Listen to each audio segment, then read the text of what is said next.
Whereas his bravery, charity, and valor, both in war and in peace, have been a flame of inspiration in freedom's darkest hour, and whereas his life has shown that no adversary can overcome and no fear can deter free men in the defense of their freedom, now therefore I, John F. Kennedy, President of the United States of America, do hereby declare Sir Winston Churchill an honorary citizen of the United States of America.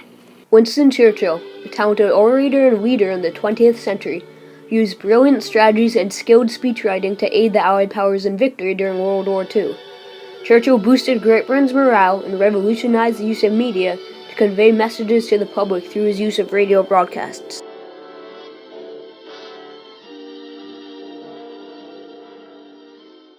Sir Winston Leonard Spencer Churchill was born on November 30th, 1874 into a family of English aristocrat politicians.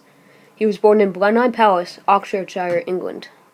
Churchill's first involvement with the military came in 1893, when he attended Sandhurst Military Academy. He said, "I was no longer handicapped by the past neglect of Latin, French, or mathematics. Tactics, fortification, topography, military law, and military fortification formed the whole curriculum." In 1915, a year after the start of World War I, Churchill proposed an invasion of the Gallipoli Peninsula in Turkey. The mission ended in disgrace after more than 250,000 deaths. A humiliated Churchill left the government and fought on the front lines in France, where he gained valuable knowledge that helped him motivate soldiers later in his life. Churchill gradually regained respect after the Gallipoli failure. Using his superior leadership, he managed to get almost 3 million scattered soldiers back to Britain. In 1934, Churchill warned, "It is but 20 years since these neighbors of ours fought almost the whole world and almost defeated them. Now they are rearming with the utmost speed." But no one was interested in starting another war. He was a warmonger.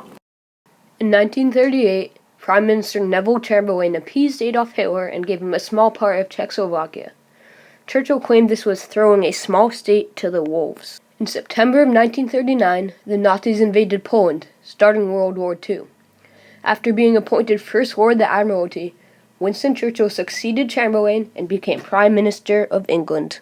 "I have nothing to offer but blood, toil, tears, and sweat. We have before us an ordeal of the most grievous kind." The speech was broadcast on radio. It took incredible courage to step up and to take on the premiership and to become Prime Minister at that moment when things were going so badly. Churchill's first fight as Prime Minister was the Battle of Britain.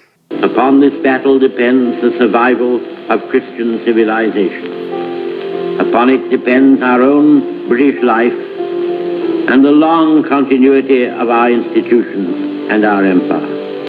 The Royal Air Force gradually overcame the Luftwaffe, Germany's air force, before Hitler withdrew his pilots on September 15th. Churchill wisely rebuffed politicians who wanted to be at peace with Germany. The important end result of the Battle of Britain was that Britain stayed in the war. Britain never again came close to exiting. It preserved a platform, I suppose, for future operations against Europe. "We shall defend our island, whatever the cost may be. We shall fight on beaches, landing grounds, in fields, in streets, and on the hills. We shall never surrender." He said, times were bad, but they would be better, and he was very encouraging. Churchill convinced the United States to give the Allies guns, planes, tanks, and ammunition before they entered the war in 1941. This was called the Lend-Lease program. "Give us the tools, and we'll finish the job."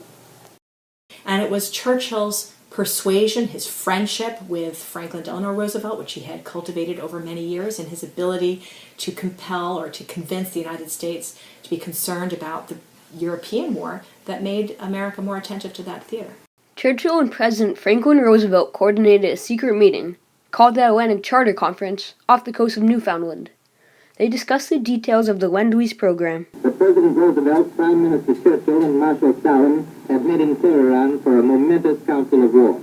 At the Tehran conference, the three Allied leaders discussed the plans for Operation Overlord, or D-Day. Churchill, who organized the conference, strived to create the Grand Alliance between the Soviet Union, Great Britain, and the United States. The Yalta Conference took place as World War II was concluding on the Crimean Peninsula and the Soviet Union. The Big Three discussed Soviet involvement in the Pacific War and how to handle Germany at the end and after World War II, from February 4th to February 11th, 1945. Churchill first raised the possibility of a meeting with a letter to Roosevelt. He's traveling across U-boat-infested waters to see President Roosevelt in America. He's flying to see Stalin in Moscow when there's a risk of being shot down. One of Churchill's dominant leadership qualities was determination. Operation Overlord was completed under Churchill's lead. Grand Admiral Dönitz, the designated head of the German state, signed the act of unconditional surrender of all German land, sea, and air forces in Europe to the Allied Expeditionary Force. War-weary British voters failed to recognize Churchill's key role in the Allied victory.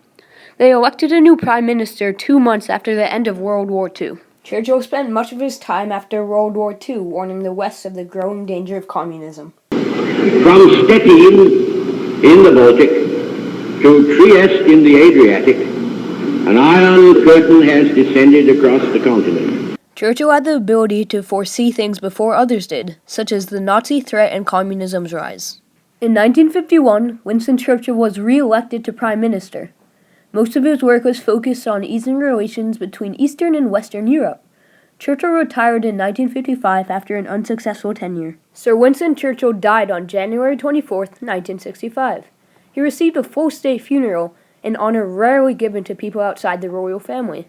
His death was mourned around the world. Winston Churchill's legacy is built upon his skilled oration and leadership during World War II. Churchill coordinated essential meetings, such as the Tehran Conference. He worked tirelessly to try and bring the United States into the war in Western Europe, to try and construct an alliance that would defeat Nazi Germany.